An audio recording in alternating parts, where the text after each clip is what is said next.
Imagine um lugar onde, para tirar as botas, você precisava cortar a sua própria pele. Isso não é um filme de terror. Isso foi a realidade para milhões de soldados na Primeira Guerra Mundial.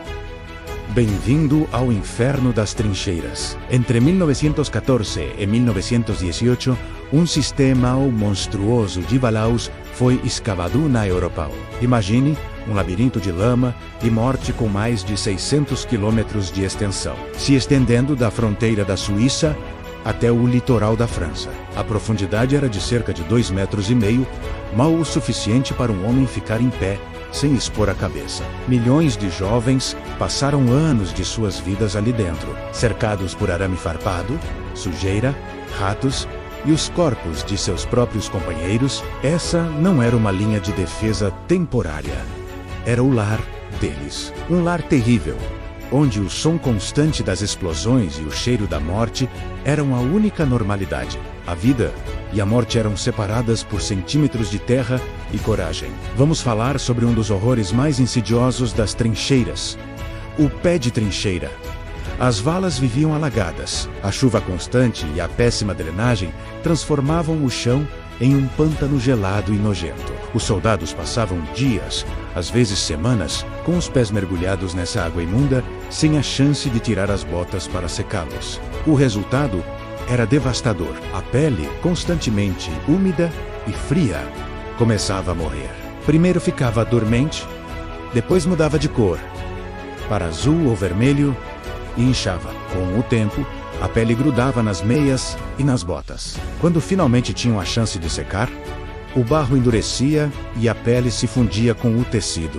A única maneira de remover as botas era literalmente cortar a própria pele, um processo agonizante que muitos descreveram como pior que um ferimento de batalha. Essa conde, o chamada de pé de trincheira, levava a gangrena. Estima-se que mais de 75 mil soldados britânicos sofreram amputações por causa disso. Perderam os pés não para uma bala, mas para a lama. E se a lama não fosse suficiente, havia os ratos. Não estamos falando de ratos comuns. Nas trincheiras, eles se tornaram monstros, com um banquete interminável de rações descartadas.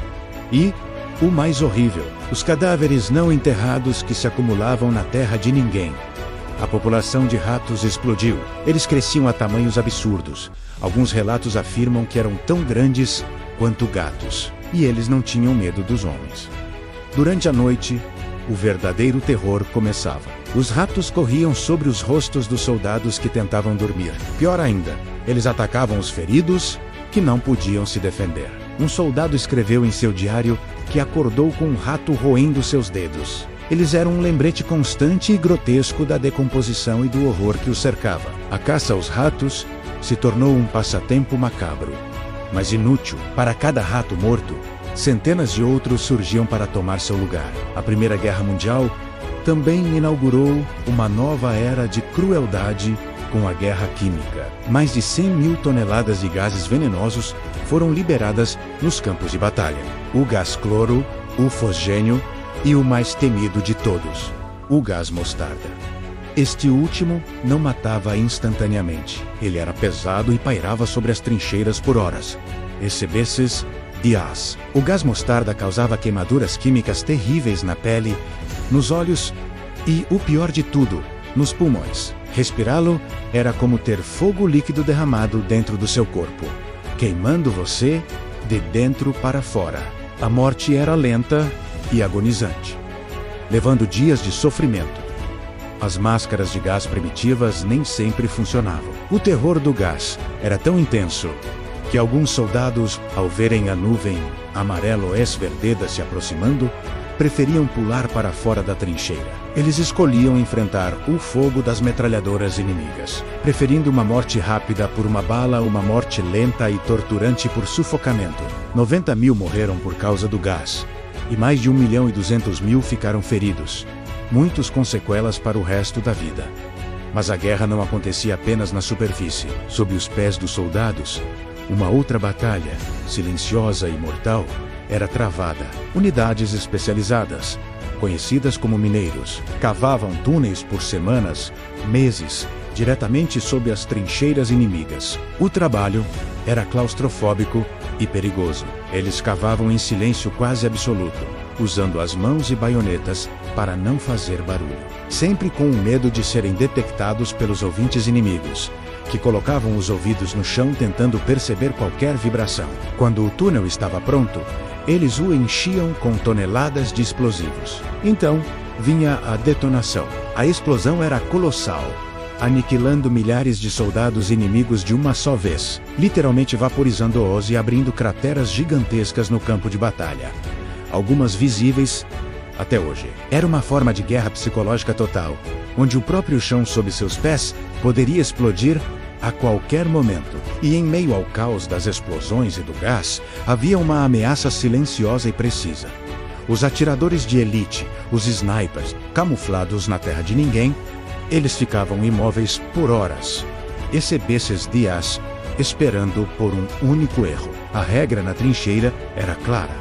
Nunca coloque a cabeça para fora. Um capacete levantado por um segundo, uma espiada rápida por cima do parapeito, e era o fim. Um tiro, uma morte. O som de um único disparo, seguido pelo baque de um corpo caindo, era muitas vezes mais aterrorizante do que o barulho de uma artilharia pesada. Era uma morte pessoal e anônima. Os soldados viviam sob um estresse constante, sabendo que um movimento descuidado significava morte instantânea. O resultado final de todo esse horror foi uma carnificina, em uma escala nunca antes vista. 8 milhões de soldados morreram nas trincheiras, e não apenas por balas ou explosões. Morreram de doenças como disenteria e febre tifoide, causadas pela falta de saneamento. Morreram de frio, congelados na lama. Morreram de fome, e muitos dos que sobreviveram fisicamente morreram psicologicamente. O bombardeio constante, a visão da morte diária, o medo incessante. Tudo isso quebrou a mente de incontáveis homens. Na época, eles chamavam isso de choque de bomba ou shell shock, uma condição que era frequentemente mal compreendida e tratada como covardia. Hoje, nós a conhecemos como transtorno de estresse pós-traumático. Os sobreviventes voltaram para casa, mas a guerra nunca os deixou. As trincheiras deixaram cicatrizes não apenas na paisagem da Europa, mas nas almas de uma geração inteira. A história das trincheiras é um lembrete sombrio do que os seres humanos são capazes de suportar e de infligir uns aos outros. É uma lição brutal sobre o verdadeiro custo da guerra, muito além dos números e das estratégias. É a história de homens comuns lançados em um inferno na Terra. Obrigado por assistir. Se você acha importante que essas histórias não sejam esquecidas, deixe seu like, comente o que mais te chocou e se inscreva no canal para mais história real.